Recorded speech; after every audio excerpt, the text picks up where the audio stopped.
우리 HLB라고 그러니까 제가 애정이 굉장히 강한 것 같죠.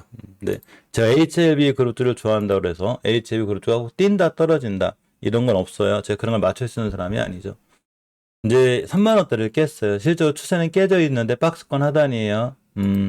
사실 제약바이오주가 좋은 흐름을 보여주는 회사들은 좋아 보여줘요. 올해 수주가 벌써 2조고 매출 1조가 돌파한 회사들이 꽤 많아요. 삼성바이오로직스, 제트리얼스케어, 유한양이, 종근당, 한미약품 전부 다 루닛하고 뷰는 특히 AI 그 의료 쪽이라 좀 더 빠르게 좀 새로운 시장에 발빠르게 반응하고 있죠. 엄연히 박스권이에요. 그죠? 몇 가지 기선 살펴볼게요. HLB, 글로벌 기준에 부합하는 지속가능 기업. 그러니까 보통 ESG 경영하는 이제 그 트렌드로 가죠.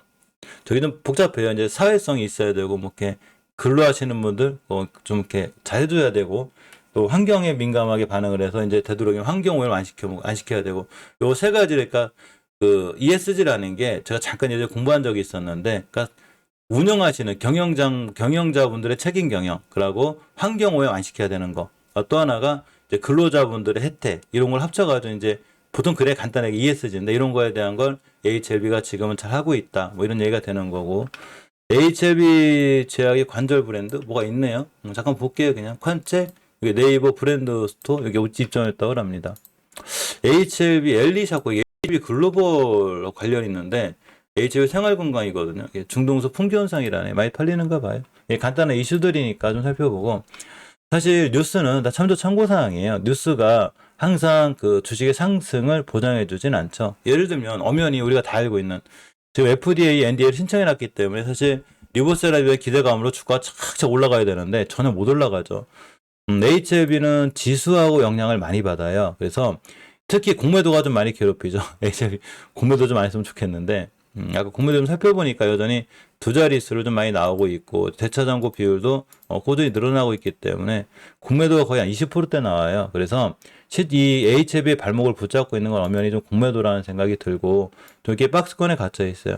특히 HLB의 그 자체적으로 개별 호재보다는 시장이 안 좋으면 공매도가 조금 더 극성을 부리는 좀 그런 상황이 되고 일단 박스권에 갇혀있는데다가 추세를 깼기 때문에 항상 알려드렸죠. 20개선 밑에 있을 때는 추세를 깬 거예요. 이게 지금 추세 전환이 안 돼 있다는 거죠. 그러니까 앞으로 더 밀릴 확률도 있는 거예요. 심하게 밀리면 그 2만 원대 초반, 그러니까 2만 5천 원, 4천 원까지도 올 수 있어요. 자, 그래서 리버세라립의 행보는 전혀 변함이 없어요. 지금도 굉장히 좋은 평가를 받고 있고 이제 FDA 그 신청해놨기 때문에 그게 통과될지 안 될지를 모르죠. 만약에 누군가가 공매도를 한다면 아마 그게 HLB가 그 FDA란 문턱이 어려우니까 통과 못할 수도 있겠구나라는 마음으로 공매도를 치겠죠. 그러면 우리처럼 분할 매수하는 입장에서는 FDA에 통과될 수 있겠다는 기대감을 갖고 하는 거죠. 그게 투자죠. 이게 싫으면 저축해야지, 그죠? 그러니까 그런 가능성을 믿고 리버스나 FDA의 성공 가능성을 믿고 올해까지는 아마 잘 모아가는 게 좋고 FDA에 실패할 것 같다거나 리버스나 립이 가능성이 없어 보인다거나 경제가 마음에 안 들다. 그럼 당연히 사면 안 되겠죠. 본인이 믿지 못할 회사의 주식을 사면 될까요? 안 될까요? 안 되죠. 근데 본인이 리버스나를 믿거나 HLB가 FDA랑 잘 될 것 같아. 그러면 어차피 월봉에서 이런 데도 아니고 높은 데도 아니고 바닥권에 있으니까 꾸준히 한번 모아보는 것도 괜찮지 않을까라는 생각하다 보고 처음부터 본인이 HLB를 못 믿거나 FDA 통과 가능성이 없다. FDA가 얼마나 어려운데 거길 통과하겠어 이렇게 생각하시는 분들은 지금부터라도 매수를 멈춰야 되겠죠. 그래서 멈추고 제자리가 오면 얼른 팔고 나가서 나중에 혹시나 만약에 떴을 때도 이제 와서 쫓아가서 하는 건 늦다. 물론 그렇게 할 수는 있어요. FDA 결과가 나온 다음에 살 수는 있지만 사실 그 전에 미리 많이 뛰지 않을까요? 그래서 이미 뛴다면 소용없고 역시 아까 알려드린 대로 잉글로드렉 같은 친구들이 많이 뛰기 전에 바닥권 얘기해드렸죠. 결국 주식을 사려면 우리가 승부를 보더라도 결국 바닥권에 사놔야 주가가 올라가죠. 여기서 사면 떨어지죠.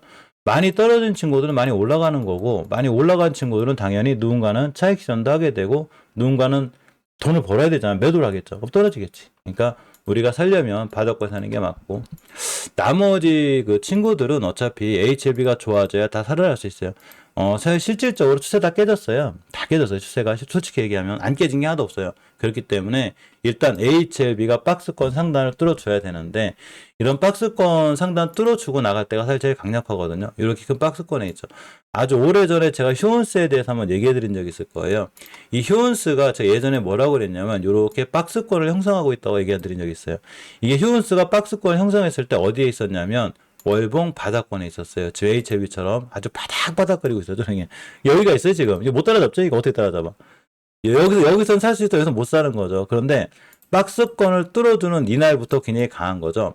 이때까지는 뭐 신저점 찍고 고생 엄청 했어요. 이게 새로운 저점이거든요. 저게 엄청 고생했죠. 막 이렇게 뭐 올라가지도 않고 또 거래량도 없고 고생하다가 박스권 뚫자마자 그냥 확 날아가 버렸는데 HLB가 필요한 게 바로 이거예요. HLB는 엄연히 지금 박스권에 있거든요. 이렇게. 그래서 이때도 좀 기대를 했어요. 사실은 뚫고 나가길래 거래량도 터졌고 야 근데 확실히 구모조 세력들이 독해. 여기서 원래는 저기를 좀 생각해 보면 히온스 같은 거 생각해 보면 딱 날아가야 되는데 못 날아가더라고.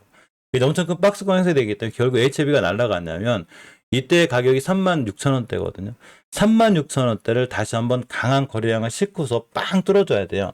뚫어준 다음에 그 다음부터 36,000원 밑으로 떨어지지 않아야지만이 이 친구가 추세를 우상향을 유지해서 지금의 휴온수처럼 쭉 갈 수 있는 거예요. 기술적으로는 그래요. 그러면 가장 좋은 방법은 휴온수를 예를 들면 이렇게 박스권 하단 여기서 미리 샀으면 좋았겠죠. 이런 데서 얼마나 좋았을까. 주가가 여기 있는데 그런 것처럼 만약에 HLB를 믿는다면 박스권 하단권 이런 데서는 좀 매수 놨다가 뚫고 나가기 시작했을 때는 차익 실현을 해야 되는 게 아니라 그냥 가만히 홀딩하고 내비두는 전략 이게 제일 좋다 이렇게 생각하고 보시는 게 맞습니다. 가을이 오긴 오는 것 같아요. 그죠? 어젯밤에 제 전체 저녁 때마다 시황 정리를 하는데, 셀트리온 얘기 좀 할게요. 셀트리온도 마찬가지로 지금 셀트리온 아까 알려드렸듯이 이쪽 클럽 여기 가입을 하고 있는데, 매출이나 이런 부분 상당히 좋아요. 단지 이 친구도 이렇게 추세는 깨져버렸어요. 추세는 깨졌고, 이렇게 박스권 하단에 있고, 셀트리온 헬스케어도 마찬가지로 이렇게 하단권에 있거든요. 셀트리온 제약도 그렇고, 물론 2차 전지가 좀 더 좋긴 한데, 일단 셀트리온 제약 같은 경우가 20개선을 깨게 되면 여길 다시 와요. 회복해주면 당연히 돌아 나갈 테고 20개선 제가 그런 의미가 있다고 그랬죠. 그런데 만약에 셀트리온 그룹주를 믿는다면 제약주를 믿는다면 나중에 셀트리온이 농사매매라고 그러죠. 이런 데 잘 사놔서 농사매매 할 거면 지금 하는 거지. 나중에 또 막 셀트리온이 그룹주가 좋아지고 특히 이번에 셀트리온하고 일단 셀트리온 헬스케어하고 합병 얘기가 있죠. 뭐 그렇게 되든 어쨌든 뭐 합병하기 위해서는 뭐 주가가 떨어질 수도 있겠지만 그런 걸 관련 없이 바닥권에서 사라고 할 땐 못 사고 있다가 나중에 28만원, 30만원 여기 날라갈 때는 의미가 없다는 거예요. 이제 와서 셀트리온 좋다고 얘기해봤자 아무 의미가 없는 거고 이렇게 많이 떨어진 19년도 8월 달에도 많은 사람들이 셀트리온 욕을 했어요. 나쁘다고. 그래놓고 나중에 30만원 가니까 여기 사더라고. 똑같은 거예요. 사시려면 이왕 내가 셀트리온 사시려면 바닥권에 사시라는 거예요. 이해하셨죠?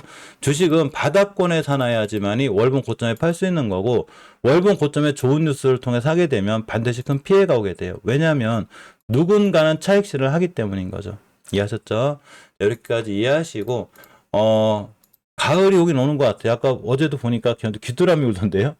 근데 낮에는 더워요. 그러니까 항상 더위 조심하시고 건강에 유의하시고 오늘도 좋은 투자, 성공 투자하시고 장기 계좌 쪽은 열어보지도 말고 가만히 냅두시고 단기 하시는 분들만 손절 라인 잘 잡고 칼같이 대응하시고 아직 못다한 얘기들이 많아요. 뭐 2차 전지라든가 뭐 이렇게